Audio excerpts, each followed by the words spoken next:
Thank you, Pat. Thank you, all the sponsors and our panelists and all of our viewers here this morning. So we are um, talking about something that market rate apartments, aptly named Awakening on Long Island, because for many years, Long Island has had about half the amount of market rate apartments than our contemporaries in Connecticut, Westchester, Jersey. Um, so we're going to go through here, and we're sort of like in a unique um, time, forgetting about the whole COVID thing for a moment, with news, how people get news, how we're qualifying what we're seeing and hearing, and we're finding that more and more we need, as the public, need to understand the cause and effect of things, not just a statement of something. And there's a couple of points in just doing some discussions with our panelists that I've learned, and I've been doing this for a long time. Um, so I'd like to, introduce a panelist, Chris Capece. He's president of the Heatherwood Luxury Rentals. He previously VP Development of Avalon Bay. He's got advanced degrees, MBA from Columbia University and London Business School. And I know Chris for a couple of decades here and worked very closely with him. We also have, which was very important to get on the government side, the elected official side, we have Mayor Dennis Siry. He's the mayor of Amityville Village. He lived there his entire life, which is like important when you're governing a village. You sort of have a real fabric in the community, and especially here today, where we're looking to facilitate change. It's always nice to know where the village came from. He was a former New York City firefighter, current lieutenant in the specialized marine operations of the fire department in New York, and he was first elected as trustee in 2011. So welcome. And we also have Peter Curry. And Peter, I also know for a number of decades. He's a partner at Farrell, Fritz, specializes in land use and economic development, works on IDA procurement, bonds, grants. He's got his MA from University of Virginia and his law degree over at Fordham University. And I have the pleasure of dealing with Peter on a regular basis. He's the counsel for the Commercial Industrial Brokers Society as well. So welcome, everyone. Thank you for participating. So we're gonna kick this off on, we're saying the awakening. So what does that really mean? I know looking back 10 years, probably 15 years ago, was sort of like where we had a material change in how Long Island was viewing apartments. Originally, it was from the renter's side.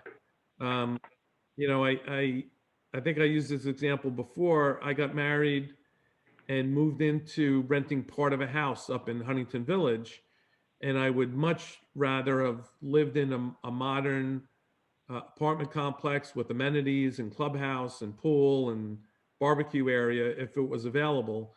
But it wasn't available 30 years ago. So I don't think the renters have changed. The developers have changed. I think they were the first to step in. And Chris, maybe you could speak a little bit about that tipping point that happened, 15 years or so ago, and what was seen, what were you guys doing, and we'll sort of slowly come up to where we are today. Yeah, no, that's fair, Dave, and thanks to you and Pat and Stony Brook for having us on. I think really a couple of things happened, Dave, over the last better part of 20 years that actually helped the apartment industry start to accelerate in a way that it hadn't previously, or at least not since the 70s. One is that there was drips and drabs of success where those in various communities could see what new apartment communities could be, and the positive impact they could be for their local communities. And so, there was always this fear of the unknown. What are apartments gonna be? Are they gonna be Section 8, right? Is it gonna be low income housing or Mitchell Lama housing?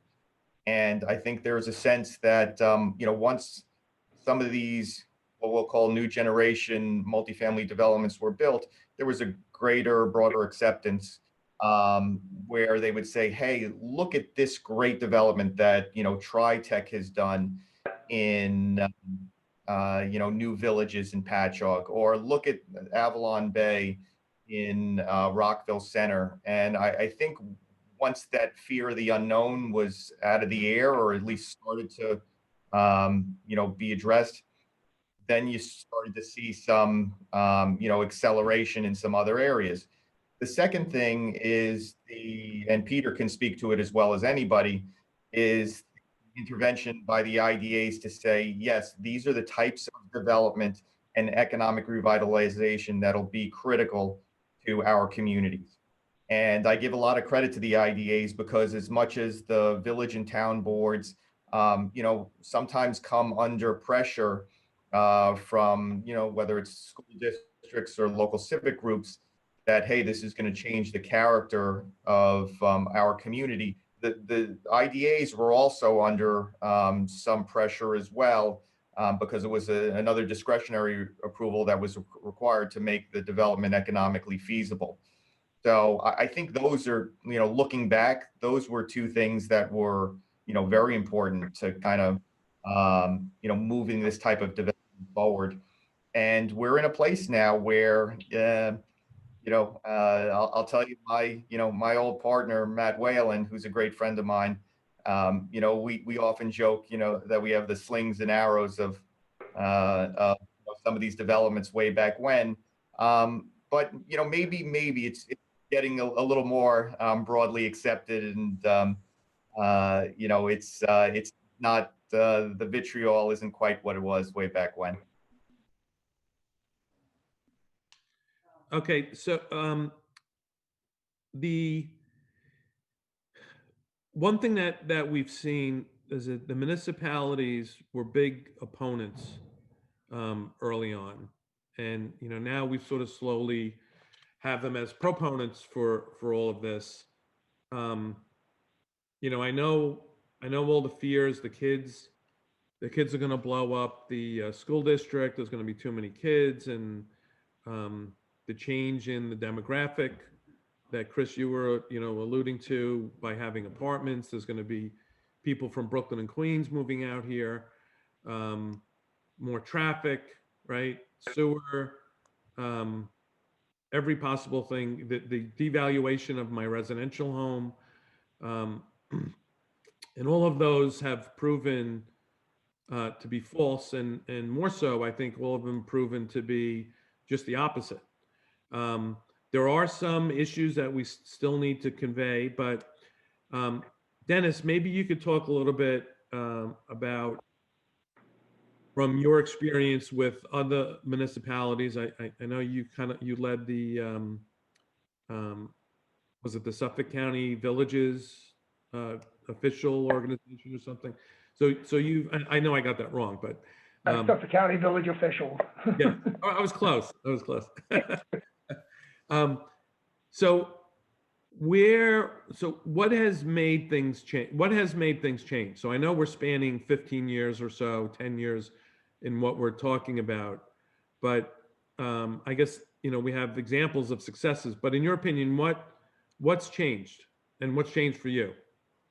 I think it is what you're saying, seeing the actual results of places like Patchogue, Bayshore, where they brought in the extra apartments and people, and it helped out their downtown areas.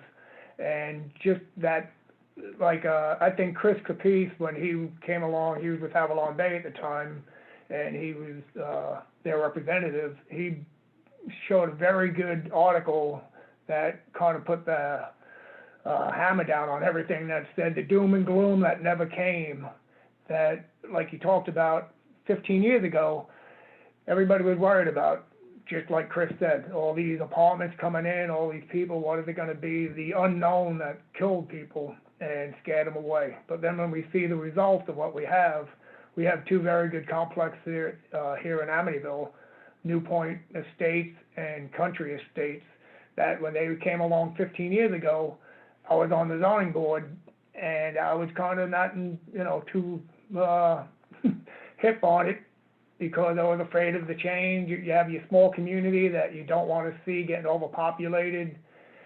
So I think we see that adding to that small community, but trying to grasp that, keep that small community feel within. That's where I think the government comes in handy with that, keeping that small feel with development. You have to balance it out. So I think that the big change is just seeing the results of past developments and how they have improved downtown areas, which is much needed. You need those feet on the street, and it helps.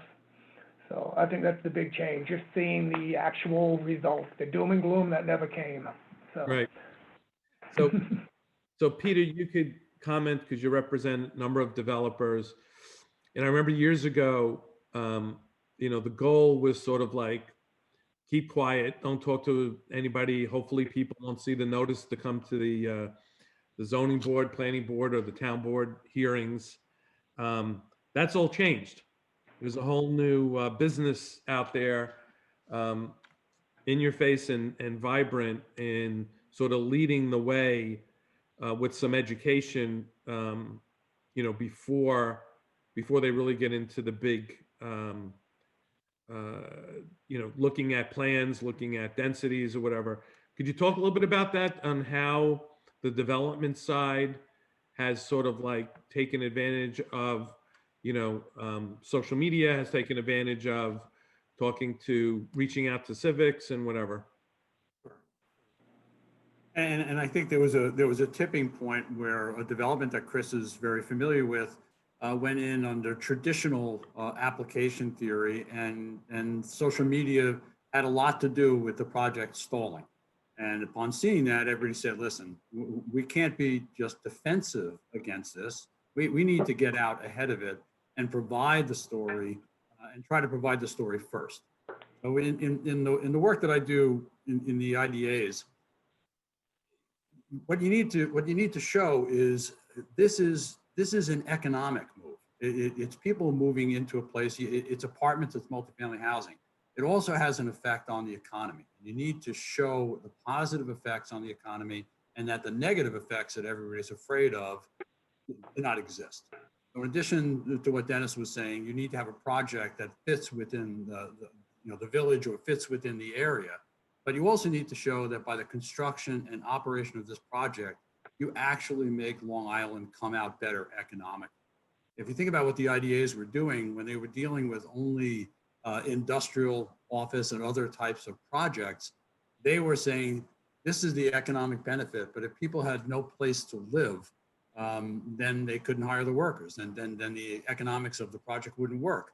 But these are economic projects. When you show that by the construction, that every construction dollar results in $1.75 in the local economy, when you show that the operation of these, the spending by the residents, has an enormous positive effect on the economy, and then when you can show actual examples like Patchogue, or like the project in Lindenhurst, which, although it is not even complete yet, has resulted in that downtown leasing pretty much all of its unleased space.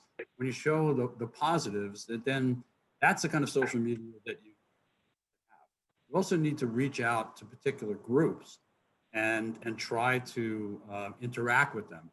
So we do reach out to school districts, try to have a dialogue with them, try to say, this is the reality of the additional number of school children. This is what the project will bring to your district economically.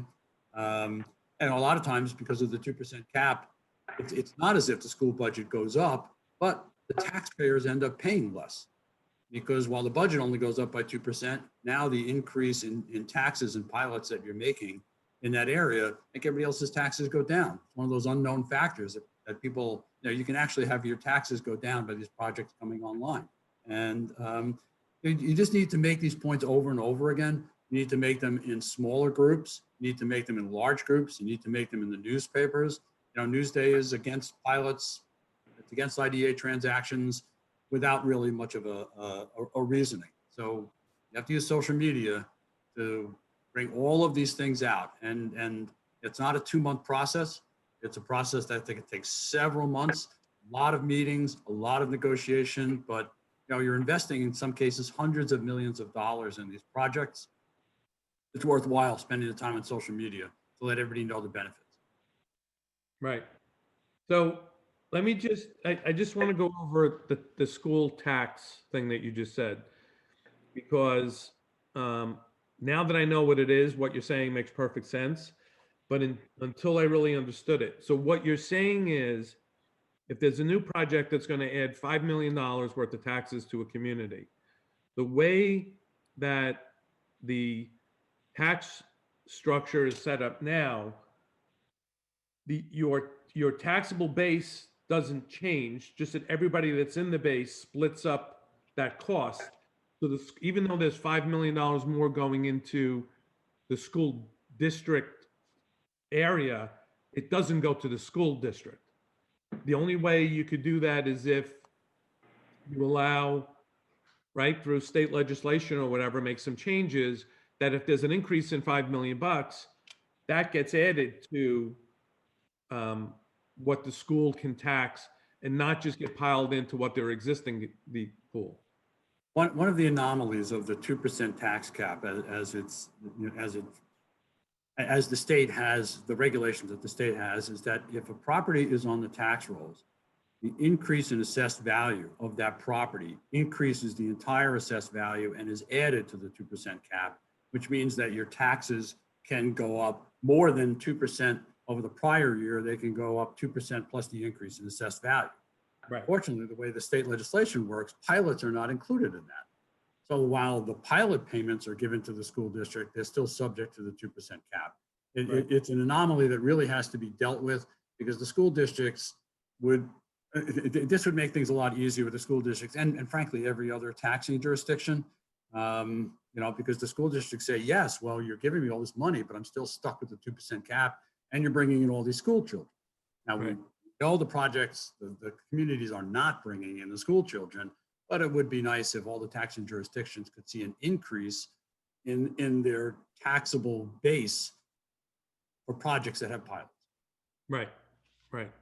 All right, and we're gonna, on that issue, we're gonna carry this forward back to the REI board to see what we could do to help with that, because, you know, that certainly, we have some structural impediments, and that's one of them. So we shouldn't have that on top of everything else. So the Real Estate Institute board is gonna take a look at that and what we can do as an organization going forward. You know, the other thing, we're talking about IDAs a little bit, you know, that's another area where there's a lot of miscommunication and misunderstanding. And, you know, I just recently looked back up on the New York State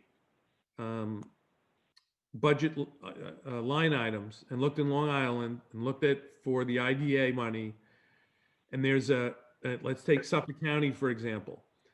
There's a 65 times ratio from the amount of an IDA incentive, right? Times that by 65 times, that's the amount of private investment. Well, I think I'll ask Dennis a question, and that is really that, and I'll use, I guess, Lindenhurst and certainly Patchogue as an example, where, you know, most commercial properties are taxed, where their assessed value is based on income. And so the income when the income for various properties increases, then their assessed value goes up. So a place like Patchogue, where the assessed value of all the surrounding businesses surrounding the Tritech project went up enormously. I think they're going to be seeing that in Lindenhurst, and I would think that Dennis will see it in Amityville. That you know, basically when you take all these things, you say, okay, well, I'm making a lot more money than I did last year because a lot more people are visiting me. My assessed value goes up. I will pay more in real estate taxes. Right. set of questions there. I agree, and I think people also have the wrong impression with the IDA where they think they're losing tax base, where you're not losing any money. I think that was a big thing with the Amazon and that was coming from Long Island City, but you're not losing money. You're just not getting the money that you would be getting right now, but for the future, which we have to think about, that money is going to be there along with the other businesses that come into the village and help it out because you have all these more feet on the street.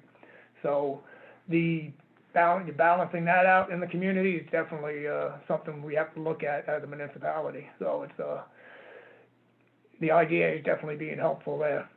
Yeah. Making these Yeah, we need better communication. I think we need some buy-in from the media as well. You know, there's freedom of the press. You can print, you can print what you want. But we do need, and this is now going across politics, COVID, real estate, it's touching everything. With Dennis, with the example you just used with Long Island City, there was a $3 billion tax benefit package, but the taxes were going to be $30 billion. So instead of getting 30 billion, that we are getting 27 billion instead of 30. It's not like there was a suitcase of $3 billion that you could spend someplace else. So we've got. And the other thing I'd like to talk to Chris about for a second is one of the realizations that he may have had is who his target audience was versus what people thought the target audience was. So who are these renters, which is certainly different than Wild has thought in the past. Yeah, you're right. That's a great question. When we were doing our early examination, all right, and looking at demographics, I think we understood that we were going to get that millennial generation, which, by the way, now is a little bit older, and you're so some of the from a demographics perspective, some of the targets that we're looking at as developers are now more Gen Z and further down the line as those groups are coming out of college and coupling from single family homes with their parents, so on and so forth. But I think something that was very interesting for us was the evolution of multifamily apartment design for empty nesters. And we knew that was going to be a good percentage of our demographic, but probably not to the degree that we thought initially. And so even it's Heatherwood right now, we're looking at how are we designing these apartments in these communities for a 55 and older, and how does that change between 55 and 65? What is that resident looking for from an entertainment perspective, from an exterior amenity perspective, from an indoor-outdoor fitness perspective, now even in what we'll call a new normal. So to your question, the empty nester is a cohort that we are very focused on, and one that we think there's some more there, even down the line. If you look at millennials' age, they're naturally going to go to single family homes in the suburbs. They're going to raise their children. They're going to go off to college, and then there's going to be a wave that's going to look and feel a lot like the baby boomer generation. And right now, that millennial generation is the largest living generation in the country. So you're talking about a significant wave that's going to walk through the time continuum. So we keep hearing that we're still about 100,000 units in deficit of what we need here on the island. And I pulled a couple of statistics off of CoStar, and this is pre-COVID. So New York City had a 3.1% apartment vacancy rate. Long Island had a 2.8%. So we were tighter here than you were in hot Manhattan. But even statistically, 2%, 5% is ridiculously low. Um, but it just shows that there's, that there's still such a need here. And Chris, what you were talking about, the 55 and over, similar to my example that when I got married, I rented part of a house. There was no alternative. I think for the 55 and over, there was no alternative for them. They lived the rest of their lives in their single family home. And my parents are an example of that. My dad's 88, my mom's 84, and they live in a 55 and over community. And there's friends, there's a pool, there's a clubhouse, there's a gym, there's all the social aspects. There's help if they need help, with something. So I think this will be sort of like feeding as more and more seniors get to know that there's an alternative that's better than living isolated on your on your own, trying to mow the lawn and plow the driveway. So we're solving problems we didn't really even prepare for. The other thing is the divorcee crowd. If 50% of the population gets divorced, that's what I see is driving these rental numbers up. There's rental numbers here on the island. Chris, you and I were talking, I think like in Garden City, you're at $7,000 a month for, for a unit in the apartment in Great Neck. But even in like a Huntington Village, we're $3,500 a month. So we're satisfying needs that didn't exist. It's not just the young people. We have to, that's part of what we're going to talk here because, that was sort of like the basis of the beginning of this was to stop the brain drain, keep the younger people here, which keeps the employers here. But we'll get into this. I just want to make this one point on the IDA. And, we keep hearing like, okay, well, why does the developer need IDA financing, right? And we answer, hey, because that's what we need to get it to work. But there's a more fundamental reason. If you're buying, and a lot of these TODs, there's industrial properties that surround the train stations. So you're going from industrial to residential. That's a change of use, change of zone, right? So if someone's selling an industrial building, for $1 million, let's say, and he could sell it, close in, 35, 60 days, and you come in and say, hey, I want to put apartments here, but it's going to take 3 to 5 years, you have to pay now more than what he can get as an industrial property as an existing use. So you're paying more, and the IDA benefits are helping you make that work because of the time that it takes to get this done. If it took 2 weeks, then you could pay cheaper for the land, right? And IDA might not be such a needed component of this, but you guys want to talk about that a little bit? But I think people need to understand really why that matters. Well, I've got to be honest with you. Even if the process could go more quickly, the economics are such that you just need all the benefits. And remember, there are other benefits involved also, which is a percentage of the mortgage tax being abated and the sales tax on the construction materials being abated, which turns out to be usually a fairly significant number that the developer sees up front, as opposed to the benefits of the pilot that he sees over the course of 15 or 20 years, which for financing purposes, somebody's going to discount the present value. They all go into a project. And sure, you could, you were mentioning the rental numbers, and yes, you could build these projects without a pilot, and you'd have to rent them at rental numbers that no one could afford. So what it really comes down to is even for market rate apartments, you have to have an audience, and they have to be able to pay for it. So if construction costs are going through the roof, it seems to me that construction costs have outpaced inflation and pretty much anything else for the last 10 years or so. I mean, the numbers are kind of ridiculous, and they only get worse during times like COVID, where your supply chain starts to break down. The developers, because of the 2 or 3 year process, and Chris could speak to this better than I do, but there's so many factors that can occur between the time you sign that contract and the time you actually close and start renting.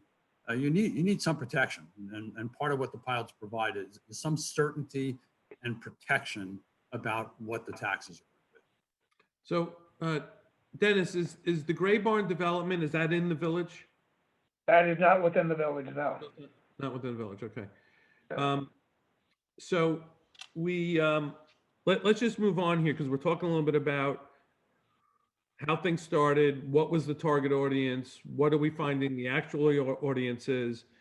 We've started with suburban garden apartments. You know, we're now full blown into TOD, transit-oriented development. And I was involved with the, I think the first discussions on the island for an EOD, which is an employment-oriented district, for Melville, right, which is a mature 9 million square foot business park. And, we've been going through the process. Hopefully we're getting closer to be able to incorporate market rate apartments within the office building park. The benefits of that obviously is similar to TOD, where a young couple really only needs one car, because if one of them, can walk to work, the other one drives to work, or you need a car for the weekends. So we're still getting cars off the road. Major employers, First Data was the last company to leave, I think about a year and a half ago, took 1,500, 2,000 jobs out of Melville and moved it out to, Long Island City or Hoboken. I think they might have went Jersey City. So do we have room for all of this stuff? We got TOD going into EOD, Smithtown, Hauppauge Industrial Park, Hauppauge Business Park is looking at the EOD concept as well. Do we have enough demand for all of this going forward? So Dave, I'll take that one. So you touched on it, right at the start, which is, our multifamily housing stock on Long Island here is, roughly half of what it is versus our suburban peers in Northern Jersey, Southern Connecticut, and Westchester, right? So we know we're undersupplied. And that number is, I've heard anywhere from 100,000 to 200,000 units. So that's the baseline. So when you say, can we, the question is, can we absorb it? The answer is yes, we can absorb it. The other bigger question is, the pandemic has accelerated a trend that's been occurring in real estate in a huge way. The Amazonification of big box, package delivery at your front door, and the need for bricks and mortar. And that can be argued to certain degrees, but I'll tell you that, single use on sites of that scale, I don't want to say that's a thing of the past. It certainly isn't, but is there an opportunity to mix uses in a way here that frankly other municipalities are doing in other parts of the country with much greater efficacy than we are here? And so, you look at the opportunity at the Melville Employment District to introduce some, mixed use with residential in there, where you have some vibrancy during the nights and weekends there, along with the office. There's plenty of office space there that's either dark, single story, or has long been gone by the wayside, and there's a higher and better use that can go there. Is there room for multifamily in that area? Unquestionably. You have access to sewers. What you don't have is you don't have the zoning in place that allows for the density needed to justify the value to get those land sellers motivated to sell.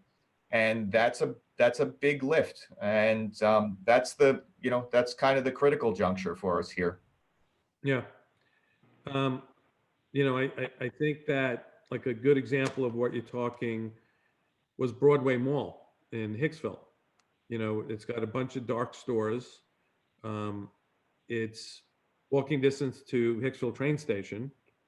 You have the mall there with the retail restaurants.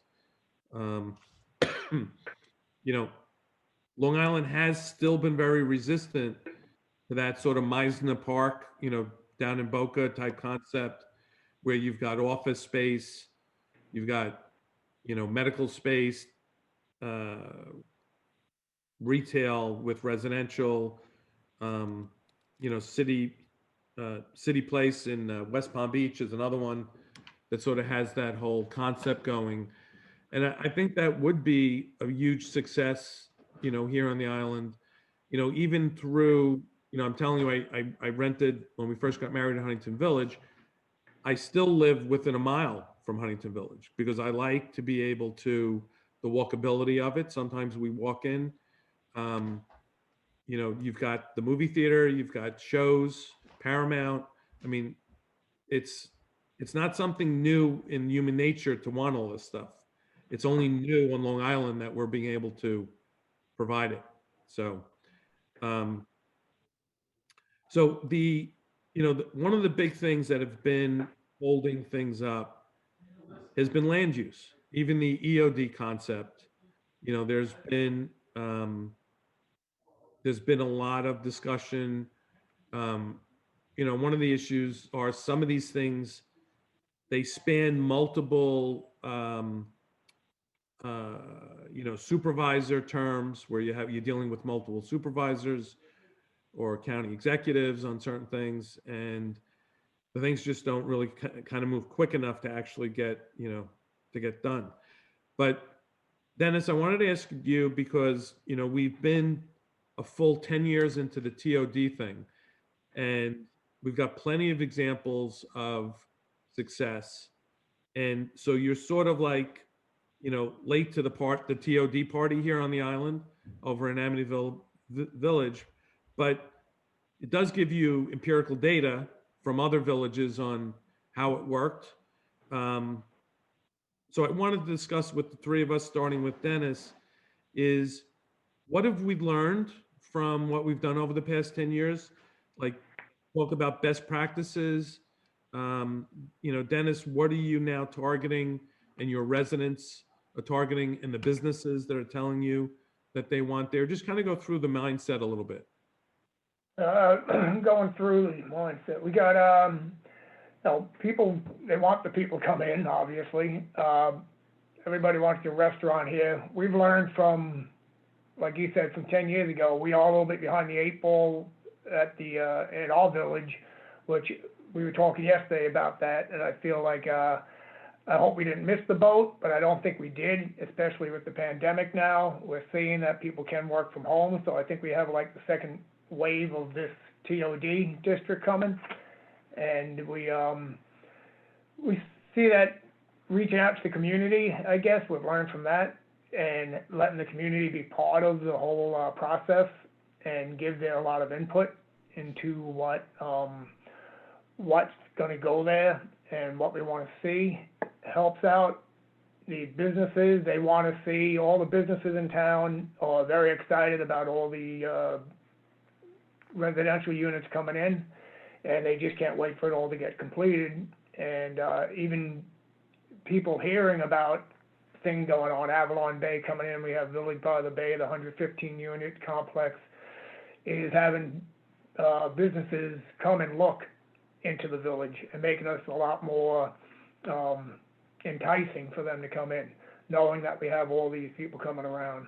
So I think we've learned that these things are very beneficial for villages to continue our growth between online shopping and all, which actually earlier we just on another call, and I can't believe it, they said that online sales only count for 15% of all sales, which I think that's, I don't know if I believe those numbers, but I think that's it. The businesses want to see these developments coming in with the residential units, and the people in the community want to have their input into what's going there. And I think that was very important, especially with Avalon Bay. We did a lot of the outreach to all different civic groups and all different groups. We worked, I thought we did a really good job of notifying the public what was coming.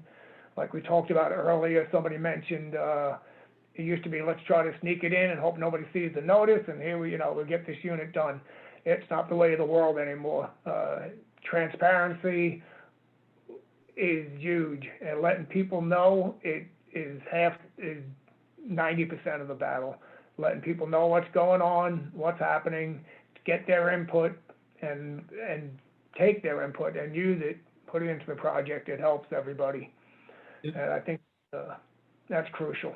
That's one of the things we learned. You said something to me when we spoke before that you now have businesses coming to you trying to locate in the village before the cost of everything goes up and they can't buy buildings or rent buildings. So they're anticipating the, greater disposable income, greater amount of, demographic in the area. And, I think you were mentioning that even some of the residents were curious about, what are we doing? How can we get this moving forward to get more interest into the village over there? That's sort of like a good feeling. And also with you, you're tied into the MTA, and you're also mentioning that the MTA sort of ties the money they're giving to a station based on ridership, which makes sense. So if you're increasing ridership, you've got more MTA benefit. And you're also kind of like in a unique position over there where you've got the bus rapid transit, which is, between, Amityville and Babylon and Huntington, tied in with Steve Ballone's office to try to connect the train stations up and down, connect the Melville Employment Center. So Long Island has invested in double track, triple track. East Side Access is going to come online in, I think, 18 months or so. So we have been sort of preparing for this. But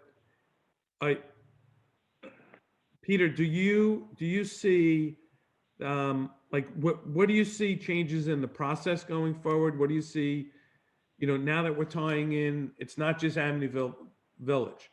It's a bus route that's that's going through, 2 townships and number of villages. There's the MTA going into the city. There's a lot involved here now. And so just, if you could just comment on that a little bit on, is that Sure, making? because one of the big issues with development has always been traffic. And for best practices, now that you have Patchogue out there for 10 years, one of the issues that they are dealing with and responding to, as well as Huntington Village, is parking and traffic. So to have methods to get people in, and so once a village becomes attractive, most people on Long Island, if they don't live there, are going to drive there, which will then exacerbate a traffic problem or cause one. And so to get people to then say, okay, this is a hot village, I want to go there, but I'm willing to take some other transportation to get there, is really the next step of education that we have to have, because it seems to me that you can deal with the development itself and the traffic that it causes. So you can take the development and say, you need to have X amount of parking for your development so that you don't add to the problem by adding these units. Keep all your parking on site.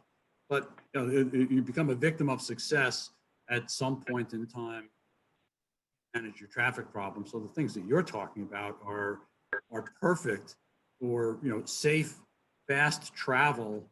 Somebody who lives in the EOD in Melville and wants to go to a particular restaurant in Amityville, that it's only going to take him 20 minutes to get there and 20 minutes to get back, about the same amount of time as it would take him to go by car.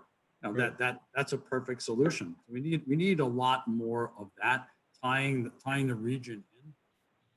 Think about New York City. You want to go someplace, you live on the Upper East Side, and you want to go to the Village, you know how to get there. It doesn't really take very long.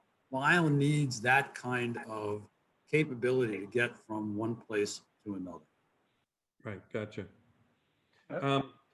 We touched before on the structural barriers, and we talked about the new lease percentages, and how do we deal with this? It seems like, you know, we're sort of reacting to the legislation that's coming through, and it's not ultimately better for the renter, which is what you think that the reasons for this happening.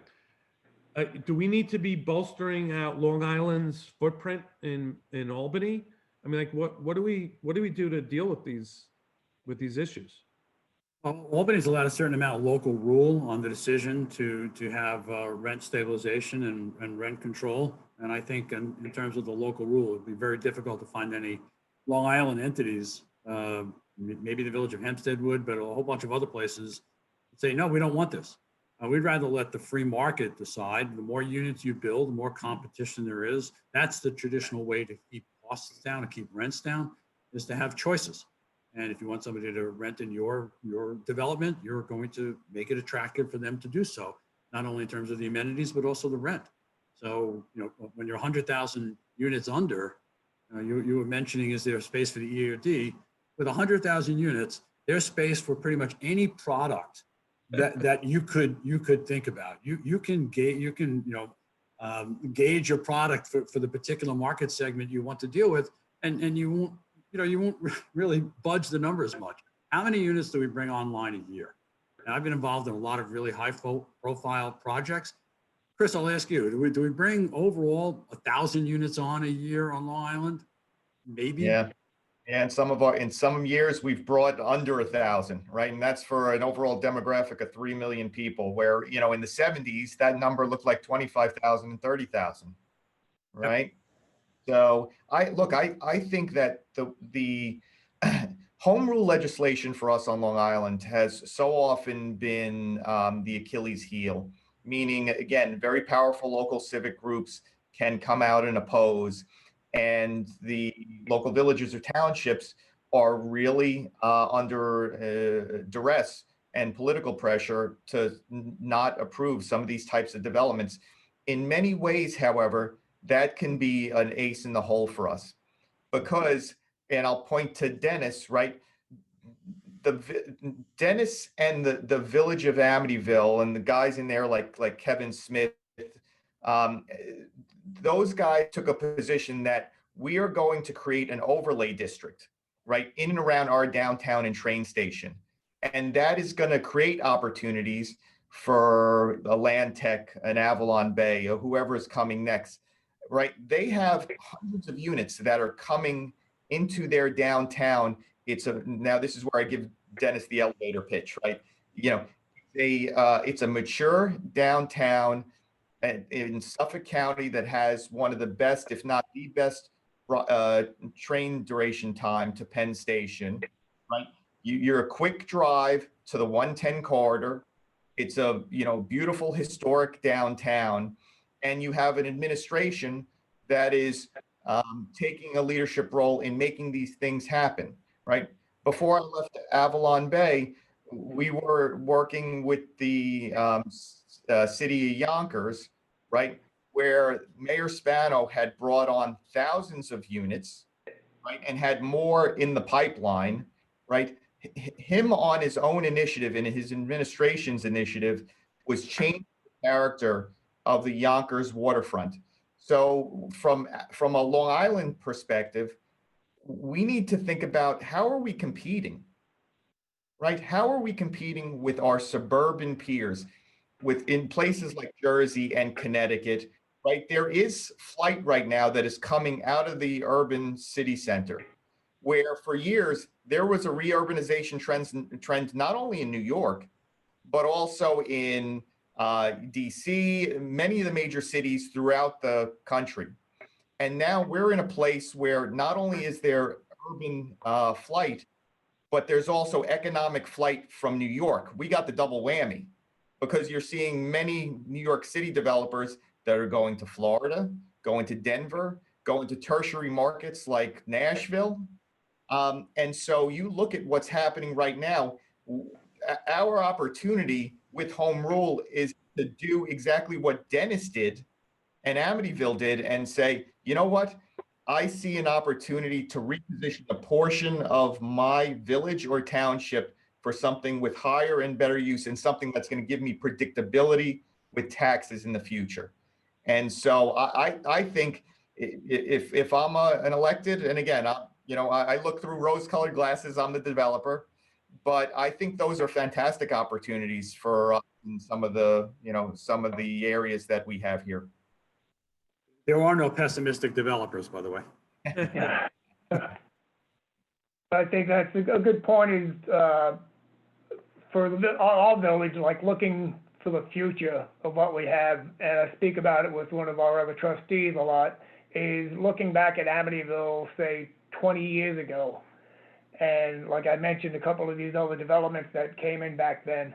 And of course, everyone's like, oh no, change. Everyone is so scared of the change, but we need to kind of embrace that change, and to survive, we have to change, and we have to, move on, think out of the box, and just make things work. And because we have to survive for years to come. It's not just about tomorrow or the next day. And we also want our kids to come back here. You're talking about Hoboken and other communities where there was a lot of flight. I know I have a lot of nephews and cousins that ended up moving to Hoboken and North Jersey and all that. You know why? Because it's still expensive to live there, but they have the city right there.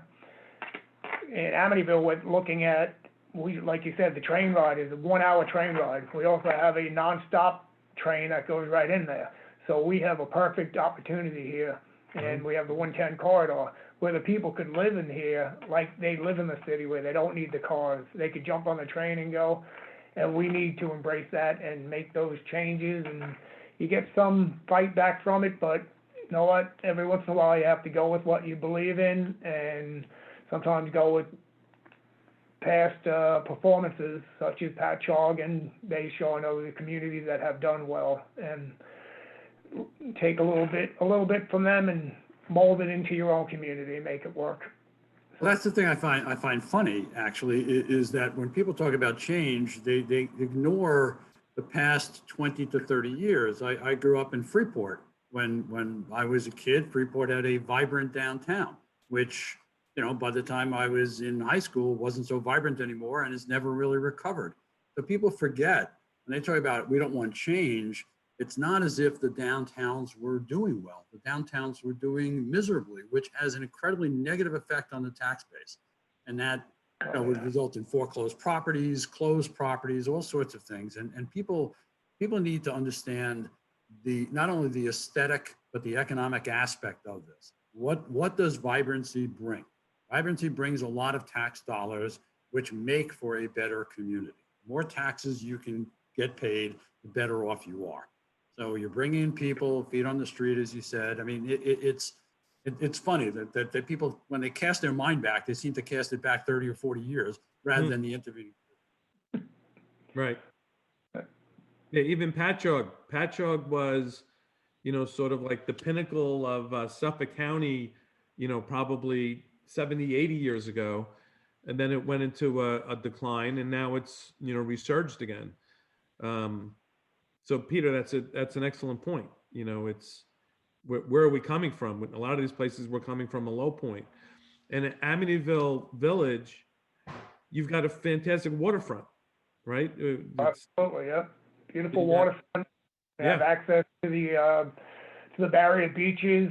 So that's another thing I'd like to look into down the road, is getting some type of ferry service from here. So not only having the train, you have the buses, and then you have a ferry service to bring people over to the beach. So that's, that's down the road.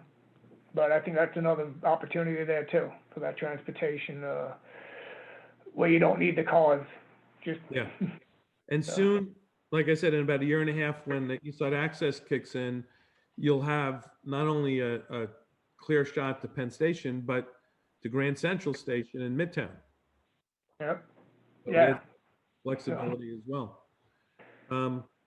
So, Chris, one thing you and I were talking about, which I think we need to, this is another area where the Real Estate Institute, I think we need to sort of pick this up and run with it going forward, is we need some effort on the before and after of what's going on.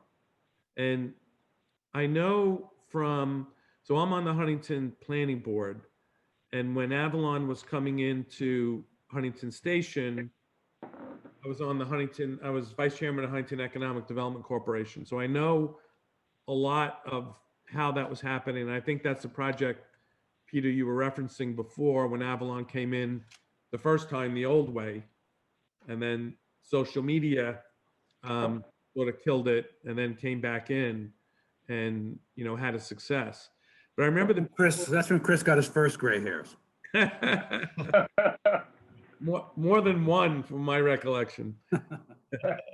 I think I remember talking to Chris at like 2:00 in the morning some nights, getting answers for some stuff that were being posted. But anyway, the residents, were like, look, we hear you about the apartments, but we don't want to do the apartments first. We don't have the right retail here. We don't have a bank here. We don't even have a grocery, a national grocery store or regional grocery store here. We want to have that infrastructure put in first, then go get the apartments.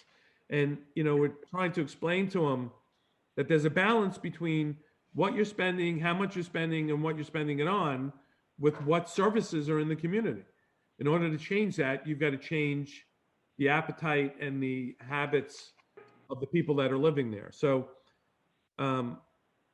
Avalon went in, opened up, and some other things that have happened is Eagle Rock, who was running a, one of those older suburban garden apartments in Huntington Station, said, hey, look at what rents that Avalon's getting. They've got nicer rooms, some amenities, whatever. So they put millions of dollars into their garden apartment that now looks gorgeous. And then what's happened since then is the neighborhood that used to walk through, people now have done landscaping, their houses are in good repair. The prices of homes there have gone up. We've seen other developers come in and put in some other rental apartments. We've seen some retail also come in. There's an activity center there that the community wanted as well. But if you're listening to what we're saying now, you know about it. We should be coming out with something that looks at Patchogue, the before and after.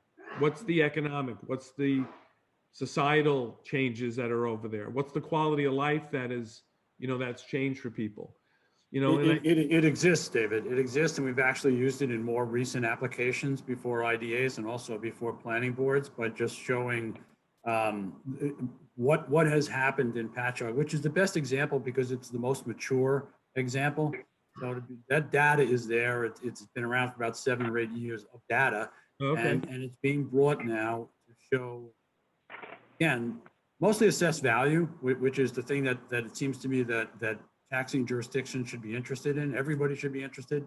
Taxes are very high here. Have somebody else pick up some of the obligation to pay those taxes so that you end up paying less or your taxes don't go up. But that data is there in terms of overall economic benefit, that construction and the operation of that project. I mean, the interesting thing is that in the IDA side now, and I'm probably going to end up in the land use side also, you have to provide economic studies which show, first of all, that the project is feasible.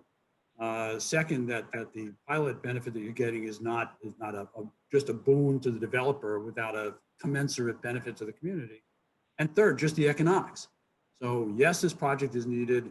Yes, we're not getting too much in terms of economic benefits. And yes, by doing this project, this is what is placed on the economy of the locality. And having all that data makes it very difficult for somebody to say, well, I'm going to ignore all that.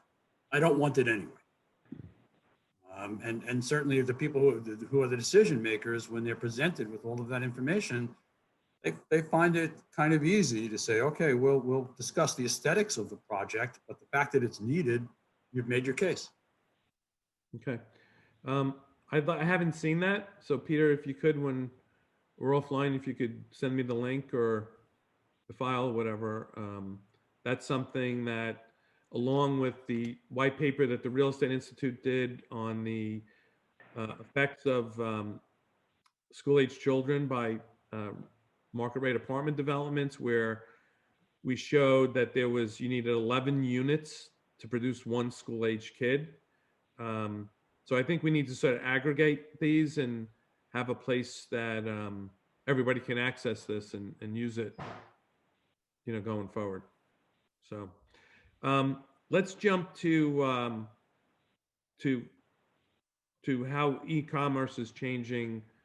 I know, Chris, you and I were talking a little bit where you had these, Amazon was coming in, they put in like these huge box stations so they don't have to go to people's apartments and leave it in front of the door. Lock boxes, I've now seen them inside on the newer developments. They're being put in there. Is there anything else you guys are accounting for or doing on that level? Yeah, I mean, it's, there's been a few trends that have been going on in, multifamily development as far as, amenities. There's been an arms race with amenities in the city, that's for sure, over the last number of years, and how that's going to change moving forward is going to be interesting to see how it plays out. But one of the things that we've been designing for more over the years, and certainly here at Heatherwood, is things like whether it's partial pending or Amazon lockers, right? And the technology is great. At the end of the day, you have a package that comes to your building, right? And I'll just use, our New York City buildings. For those of you out there who don't know, Heatherwood is a 70-year-old family-owned organization. We built our first apartment community in Port Jefferson in 1962. And then since then, we've built 25 apartment communities. We own them all. We're not merchant builders. We build and we operate for ourselves. But over the last decade or so, Doug Partridge has made a very strong move into New York City, Long Island City, in Brooklyn, pretty early on. And we just completed lease up on our 5th building in the city this month, which had been challenging, but nevertheless, there's still demand there despite all the doom and gloom. And at each one of our communities, the newer communities, we've introduced Amazon package lockers, and we're also retrofitting the other communities with package lockers, some interior, and in suburban communities, we're looking at opportunities for exterior lockers. You have conditioned opportunities as well. So from a technological standpoint, it's very interesting. You have your cell phone, you have a QR code. The code pops open the Amazon locker where your package is. You don't know which locker your package is in. So there is anonymity, and you pick up your package and you go to your apartment. It's very interesting technology. But then beyond that, there's also bulk delivery. So we are growing our back of the house package delivery storage, which is growing to in some cases almost the size of an apartment. So just to think of the volume that's coming through the door on a regular basis. I'd like to ask Dennis the question though. So of the companies that want to come into the village of Amityville and start up a business there, are they all restaurants, or are you getting a variety of companies that still think that people value the in-person shopping experience? You're muted. Dennis, you're muted. Thought I was working on my phone though. Can you hear me? Yep. Yep. Yeah, I was working off my phone, but yeah, most of them would be restaurants that want to come in, and we have a couple that are going to be coming in here now. We'd like to get a couple. We have a couple delis that have opened up and are looking to open up again.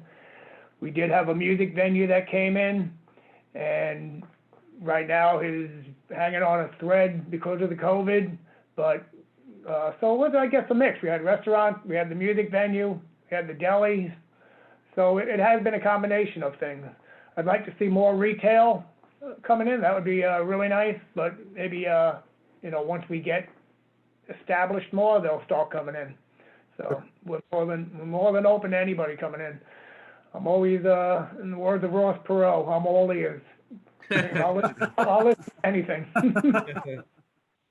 All right, we're gonna just touch one more topic because we actually have a bunch of viewer questions.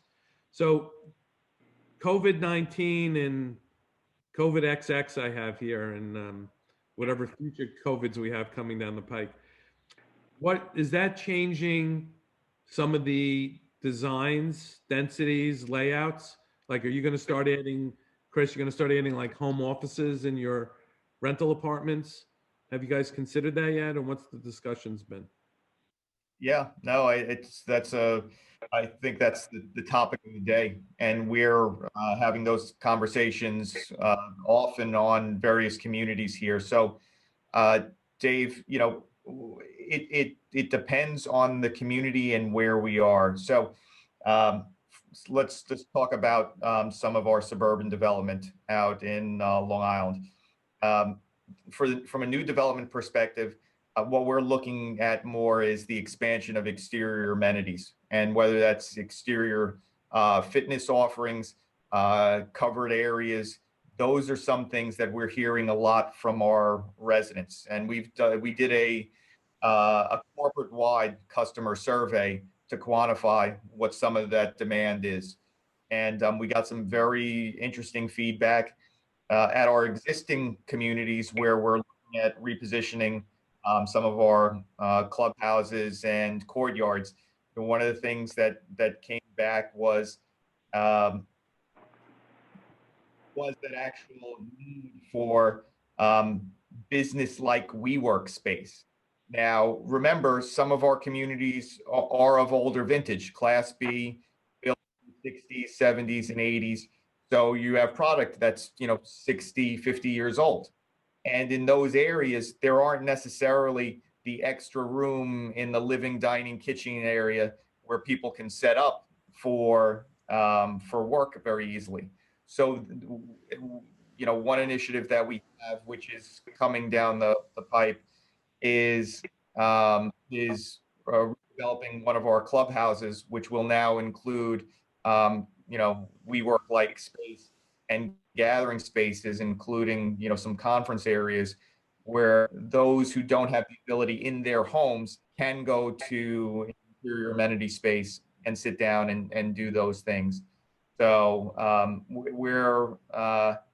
it's changing that. It's also changing the way that we're looking at our design, more so in the suburbs than in New York City, just based on land availability.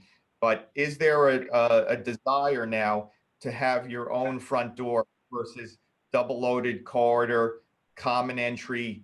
You know, is that going to be a driver in the future where there's going to be a disproportional demand for, you know, direct access or townhome type living versus what we think today is higher density suburban development, you know, 4 stories, elevated. So we talk about that a lot internally these days, and what the right mix is on the land that we have. Yeah. So Chris, I think, you know, just putting on my planning department hat, if you took your clubhouse, you probably, you know, I know in some of the areas you have the older, you sort of a single story or maybe double story. But you would think you wouldn't need to increase any parking ratio because it's the people in the community that are already parked there that are going to be using the WeWork type space. So maybe you might be able to go up a floor, you know, with something like that without really invoking a new site plan, you know, review. But yeah, no, that's. Are you saying putting another story on my communities? I'd love to do that, Dave. I don't know that that may be a little more involved from a approval standpoint.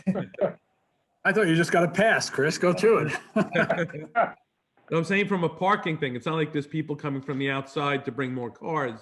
You can make the argument it's going to be the people that are already there. So obviously, if you go up a story, you're not taking up any more open space, and you don't need any open space for additional parking. But seems like that should be able to be worked out. Do we just one last thing? Do we think New York City is going to recover fully to where it was? Just Yes. quickly, each of you. Several years, but it will. Yes. I think so. But I also think a lot of the big businesses are realizing they don't need to rent those big office spaces and people can work from home. So it's going to, but New York is going to bounce back from anything. It's the greatest city in the world. So it's going to bounce back. Yes, it will. Okay. But definitely helping Long Island right now give us a little bounce forward. So we're liking that. Yeah, we certainly needed. Yep. All right, so we have some questions we're going to jump to. We have a few minutes left. Someone was asking about the Land Tech Group at County Line Road, 115 units. Right. Doesn't say specifically anything, but just said to ask you about it. I can talk about that real quick. That was one of the first TOD projects that we had. That's where we, and obviously we did all our homework with that, finding out about the TOD before we went further, how beneficial it is to a village. And they are ready to have people come in on December 1st. They are complete now, and they are 1/3 full. They had their ribbon cutting a week ago, and at that time they were 1/3 full. And it's beautiful. You were talking about, Chris, you were talking about amenities and everything. They have a great workout room. They have a big lobby. They have rooftop patios that people can go to. They have a big green open space with fire pits and barbecues. You feel like you're at a resort when you're there. And they're doing a good job. You know, they're going to have, in their lobby, they have Super Bowl parties. They're going to have Monday Night Football parties. They're going to have this parties, different things. So it's a great, for the people that live there, it's going to be a really good thing. And it's probably 1/8 of a mile or 3 blocks, not even, from downtown, which is excellent. So that's our first, that was our first dive into the water of the TOD and multi-unit complexes. And it came out beautiful. We're getting nothing but great comments from the community about it. And we're very happy with that. So, and that also gave us a lot more leeway into the Avalon Bay project, because we can say now, like, this is here, this is what's going to happen at Avalon Bay. So, like we're saying, these little things help us out down the road with all the projects, and it's a great project. That's the REI. Congratulations. Yeah. Thank you. So the next question is an IDA question. It says, has there been ever clawbacks been enforced for lack of job creation?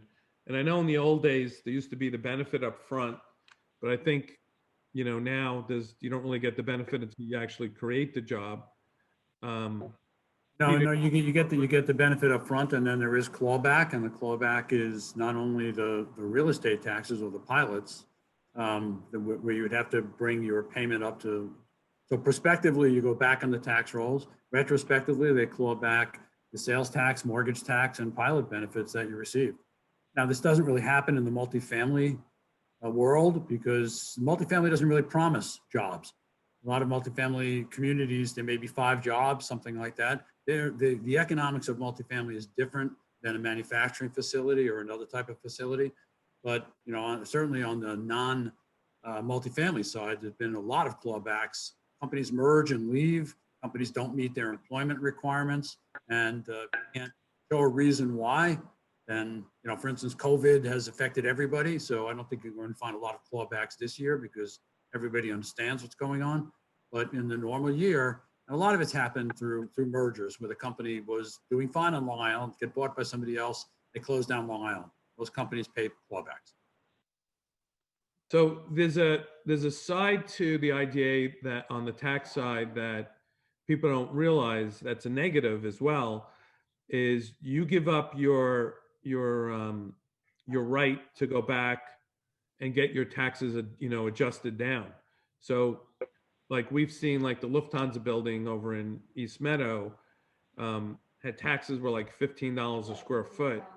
And if they went in and tried to do a certiorari, they'd be in default to their IDA agreement. So they wound up paying in the later years of their benefit package term much more tax than they would have paid had they been able to challenge it, all along. Well, technically, that's only when you have a fixed dollar pilot. So if you have a pilot that's based upon a percentage of the otherwise applicable taxes, you can bring a certiorari and have your pilot payments reduced. If you have a fixed payment pilot, you can do a certiorari because you don't want to come off your pilot and have taxes that are really out of whack, but you don't reduce your payments at all. Yeah. Okay. There's a question here about if people are willing to sell their homes and move into the apartments with the empty nesters, do we think that would help the situation here? And I'm going to answer this one. I think there's more and more awareness of the type of product is out there. I just recently viewed something called it's not Sutton Place. It's an Engel Berman type. I didn't realize they did just 55 and over, but it's beautiful. Has some of the workspace, not quite a WeWork type thing, but it does have a workspace area. But I wound up going there with my father-in-law. He had no idea anything like that even existed. So this would be an opportunity for him to sell his house, to have a younger family, move in the house, raise a family. So yes, I think that's a good thing. One of the things that's coming up here is accessory apartments. One of the questions is, how does that affect the whole mix by allowing more accessory apartments? So obviously you're not creating, developing new apartment complexes, but what's your guys' opinions on the accessory apartment? I'll say from the municipality part of it, it's mixed emotions because we've been against that for years, wanting the two-family houses, in our residential areas and extra people on one piece of property. We have plenty of them in the village. Some of them might not be totally legal right now, but looking ahead, it probably isn't a bad idea because it can help people, with mortgage rates being high. It helps people, young couples even that, afford a home where they can have their accessory apartment, have somebody living there, or even these older people that, with taxes being as high as they are, being able to afford the taxes on their house just to survive by having that accessory apartment. So there's definitely a good positive for it. So it is something we have talked about amongst our, with the board. So it's, like I said, it's mixed emotions for me because I know that we also then you have this, if you have a big enough piece of property, I would have to say it could be beneficial. Right. Because there are some small pieces of property where it just wouldn't work at all. So that's the crucial part. Right. Okay. There's another question on IDA, but I think how we're going to answer that is I'm going to pull Peter Curry in into a conversation about how do we get the IDAs presented better to the marketplace. Maybe it becomes a topic of one of our future symposium or a white paper or something, but certainly that needs help. So Peter, I'm going to lean on you at some future date. And the IDAs are getting a lot more aggressive about marketing themselves and what they bring to the table. So they're doing a good job. Last question that we're going to take is, has Long Island been able to benefit by the opportunity zones as far as multifamily developments? None that I've been involved in. The opportunity zones are they're set for a certain area, and those areas have other issues that are preventing development from going forward. And some of the opportunity zones are in the far eastern part of Brookhaven. I just don't think they're a natural place for significant multifamily development. So, it needs to be not only an opportunity zone, but the people who live there need to be able to go someplace to work, and these places are just out of the way. So it's not really working that much on Long Island. Right. Okay. So with that, do any of my panelists here, do you have any closing statements you like to make or things to leave with our audience? I would just like to thank you for having me here, and I appreciate all you're doing there, and appreciate the opportunity. Thank you very much. Sure. Yeah, I would say the Dave, same. Dennis, look forward to the opportunity to work with you at some point. Yeah, absolutely. Dave, I'll say two things. One is, a little bit of a pitch for Heatherwood for our new community that, we're in the approval process of, which is Heatherwood Golf, an existing 18-hole community that we had closed down. We're repositioning for 200 units plus a 9-hole golf course. It's an incredibly unique opportunity on 347 in Setauket.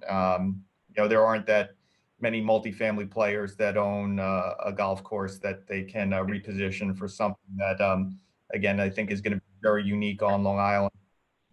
And then the second thing is, for those real estate developers, retailers, brokers, investors out there, that are looking for a place to put their capital, I'm a big fan of Dennis's. So you guys, yeah, maybe mark some dollars in Amityville. You won't go wrong. It's on the way. It's a great community. Thanks for the. Thanks, everybody. Well, it was a pleasure working with you, Chris. And thank you, Dave. Thank you. Sure. Thank you, our viewers. And Margaret, for putting it together. All right, good. All right, guys, we're signing off. Thank you very much. Bye-bye.